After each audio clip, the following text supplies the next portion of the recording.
If you want to sell more, you need to shorten your sales cycle.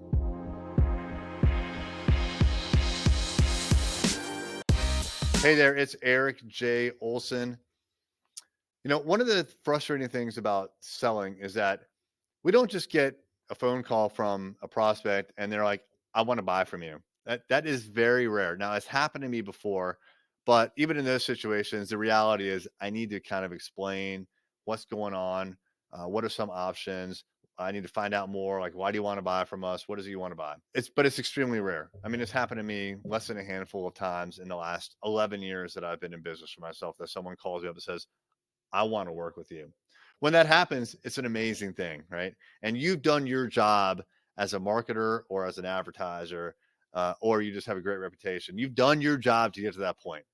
But the reality is that most sales opportunities are not quite that easy.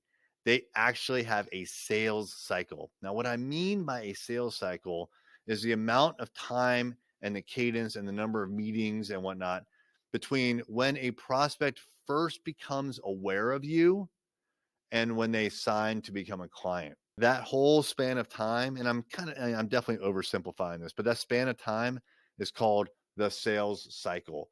And it's a cycle because most prospects start off not knowing anything about you, and then eventually they become a client or they drop out. But it's a cycle, and these prospects kind of go in and out of these cycles, right? And you want that to be as short as possible. So what you don't want is your sales cycle to be, just as an example, a year long if it could be a week long.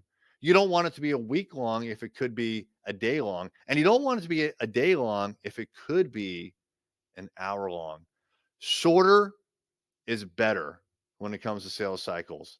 Now, I'm not saying skip steps and try to make the prospect leap over certain steps that you know that they need to go through in order to recognize the value, but try to get them there as quickly as possible. Now, here's an example of something we're doing here at Array Digital right now.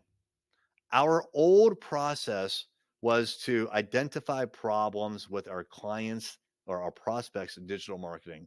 And so let's just say, as an example, a website. If someone raised their hand in one way or another and said, I'm willing to take a sales meeting with you, we would come up with 15 slides where we test all sorts of things on a website, the speed, whether it's mobile responsive, does it have, is it a secure website? How does it look? How does it feel?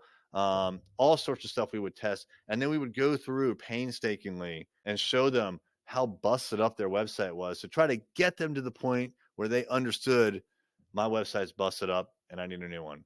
Now, and by the way, that could take that part right there, just the website alone, could take easily half an hour to go through that exercise. And we have 4 services: websites, SEO, online advertising, social media. So it could take, an hour and a half to 2 hours to get them to the point where they're like, okay, I get it.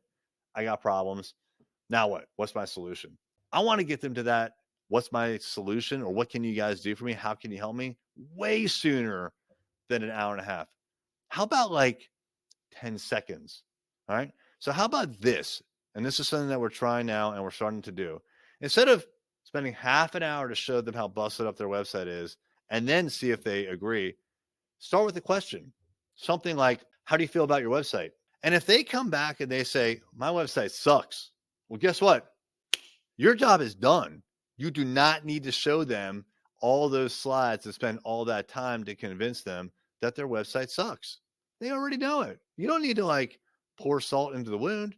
Just say, well, yeah, you know what? We looked at it and yeah, there's some opportunities here for sure. What do you think about your SEO? My SEO is awesome. Oh, okay. Well, we looked at that too. Let me go into the slides on that.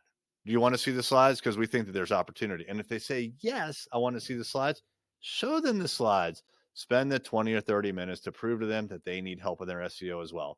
But if they say, my SEO sucks, your job is done, right? So try to get to that conclusion and satisfy that step where they've bought in that change is needed. Just as an example, this is just one step in the sales process. Try to get them to that as quickly as possible. Don't always go about it the long and hard way. If you can get them to agree immediately, get agreement and move on. That will shorten the sales cycle. And if you do that for all the steps in your cycle, you can compress a 1-year sales cycle down to 1 meeting. Hey there, it's Erik J. Olson. I wanted to let you know about my book, $1 Million Journey: How to Launch a 7-Figure Business. This is the story of what it took for me to go from freelancer with no clients, no employees, no revenue, to growing a $1 million business. It took me 8 years, and I made a lot of mistakes. And all of those mistakes, and more importantly, lessons learned, are in this book. And we have chapter takeaways, 5 to 15 takeaways that you could apply right now to your business. Check it out on Amazon, $1 Million Journey by me, Erik J. Olson.